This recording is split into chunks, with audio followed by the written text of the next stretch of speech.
the Carantanian princes or dukes. On 18 March 1414, Ernest the Iron, the last duke of Carinthia, was enthroned on Gospodsvetsko polje, according to the old Carantanian custom. Gospodsvetsko polje is extremely connected with Slovenian history, as their Slovenian ancestors formed the first independent state community of Carantania. According to this ancient Carantanian rite, the Carantans or Carantanian Cossacks elected their princes with the unique custom of enthronement on the prince's stone. As a national symbol, we put it on the 2-cent coin. The prince's stone is a great historical symbol. The rite was in Slovenian language, and the enthronement ceremony in which the people handed over power to the ruler, although the rulers were foreigners, still took place in Slovenian language from around 600 AD until 1414. The prince could not be made by anyone other than the ruler, than the free countryman represented by the free peasants. They first elected a judge at the council that was a man that was the most capable, good and wise, and did not look at nobility or authority, but only at honesty. They did this under a oath given to the land and the landlords. This judge then asked everyone present individually, "Do you believe the one coming is appropriate and good?" Yes! If they did not like him, then the king had to send them another prince. But if it suited them, then by common decision all went, rich and poor, to receive him honorably and kindly, as was the custom of the land.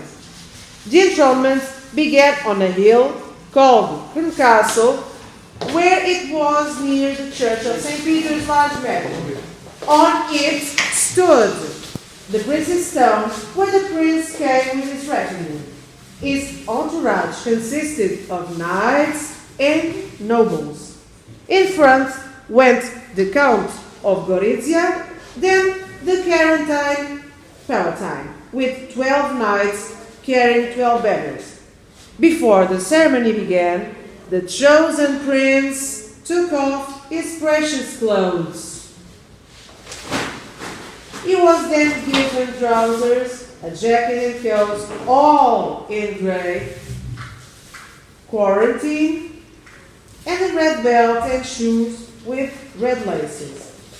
They put a grey Solvenian hat on his head, with a grey cord, on one end of which he had to hang freely. The prince also wore a red bag as a symbol of spiritual values, and a hunting horn with red straps. He had cheese, bread, and other dishes in his bag.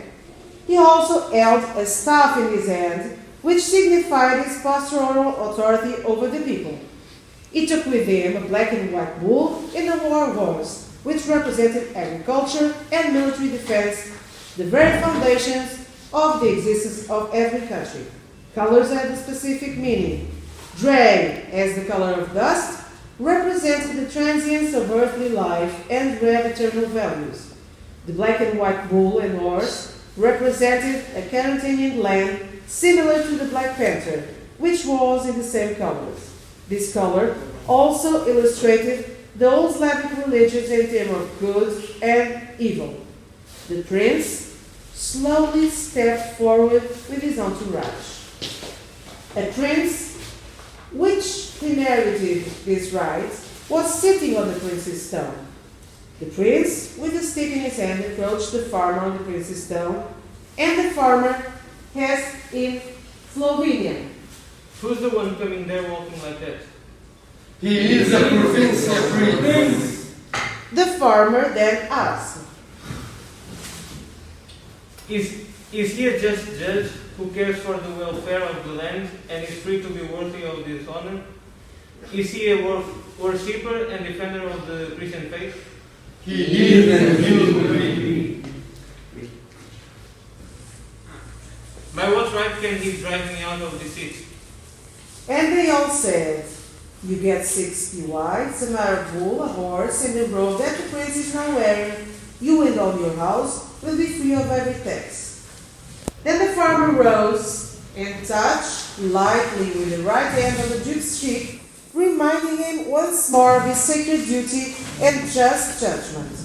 The farmer then took the horse and the bull with him and left his seat to the prince. The prince then stood on a simple stone left by the free farmer, drew his bright sword, swung it, and told all that he wished to be a judge to all by duty and justice. Then he took a grey Slovenian hat and made a simple clean well out of it, as it was the farmer's custom. By doing so, he taught the nation to be content with what the native land brings and produces, not craving too much for wine and other foreign goods. The hat has a specific symbolism. It signified freedom and nobility. The prince was then mounted on a black and white horse and led 3 times around the prince's town. In doing so, they all sang all Slavic hymns together, thanking God for giving them and their country a ruler according to their will. The tasks were then from the firecracker and the mower and the reaper, and then from Kun Castle, the enthroned prince handed across Gospodsko Polje from the west to the eastern side, to the ancient and magnificent church, where the highest provincial spiritual dignitary sang a solemn holy mass, as which he was served by other senior priests. The bishop gave the solemn mass, and after the ceremony, blessed the new duke, who was still in peasant dress. After the mass, the duke's robe was distributed to the poor. The prince, dressed in new clothes, approached then the dinner.